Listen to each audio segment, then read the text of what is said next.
వందల మంది పోలీసులతో భద్రత కల్పించాం, సెక్యూరిటీ ఇవ్వలేదన్నది అవాస్తవమన్న అనిత. జగన్ ఎమ్మెల్యే మాత్రమేనన్న హోంమంత్రి. జగన్ వ్యాఖ్యల్లో తప్పే ఉంది, పోలీసులపై చంద్రబాబు మాటలు వినిపించవా? ఇంతకీ ఆంక్షలు దేనికన్న తోపుదుర్తి. హత్యను వాడుకునే ప్రయత్నాలు. జగన్ వైసీపీ నేతలు నానా యాగి చేశారు. వైసీపీ దిక్కులేని పార్టీ అన్న కాల్వ శ్రీనివాసులు.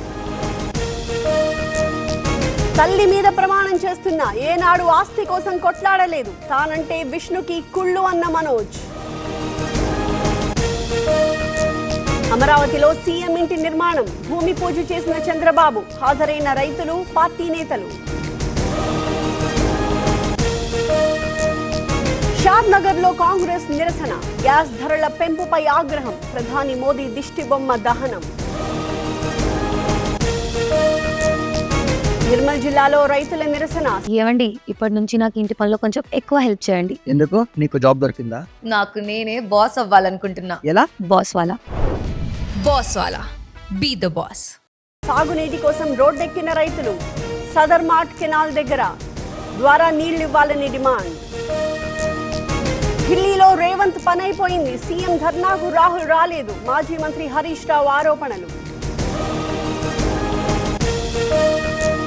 కడియం సవాల్ను స్వీకరిస్తున్నా, నేను చేసిన ఆరోపణలకు కట్టుబడి ఉన్నా, రెవెన్యూ ఫారెస్ట్ సిబ్బందిని తీసుకురావాలన్న రాజయ్య. విజయనగరం జిల్లా వల్లంపూడి పిఎస్ ముందు ఆందోళన, తప్పుడు కేసులు పెడుతున్నారని దళితుల నిరసన, ఎస్ఐని సస్పెండ్ చేయాలని demand.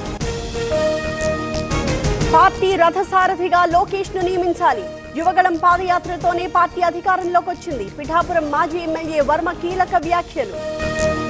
Amaravati Hyderabad green field highway, పచ్చ జెండా ఊపిన కేంద్రం, డిపిఆర్ రూపకల్పనలో ముందడుగు.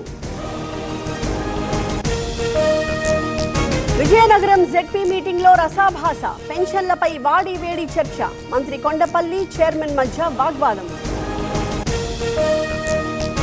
సిరిసిల్లలో కేటీఆర్ హనుమాన్ పూజ, దీక్ష తీసుకున్న స్వాముల భిక్షకు హాజరైన నేత, స్వాములతో కలిసి భోజనం చేసిన కేటీఆర్. దారి తప్పిన ఎక్సైజ్ సిఐ ఎస్ఐ, తిరుగు ప్రయాణంలో మిస్సింగ్, అన్నమయ్య జిల్లా వైకోట అడవిలో ఘటన. ముమ్మిడివరంలో ఇసుక మాఫియా, యంత్రాల సాయంతో యథేచ్ఛగా తవ్వకాలు, అధికారులు పట్టించుకోవట్లేదని ఆరోపణలు. కేంద్ర కేబినెట్ భేటీ, ప్రధాని మోదీ అధ్యక్షతన సమావేశం, అమెరికా సుంకాలపై ప్రధాన చర్చ. అహ్మదాబాద్ లో ఏఐసిసి సమావేశాలు, రాజకీయ పరిస్థితులు, పార్టీ బలోపేతంపై చర్చ, ప్రజాస్వామ్యం కనుమరుగవుతోందన్న ఖర్గే. భారత్ కు తహవూర్ రాణా అప్పగింత, ప్రత్యేక విమానంలో తరలింపు, రాత్రి లేదా రేపు చేరుకునే అవకాశం.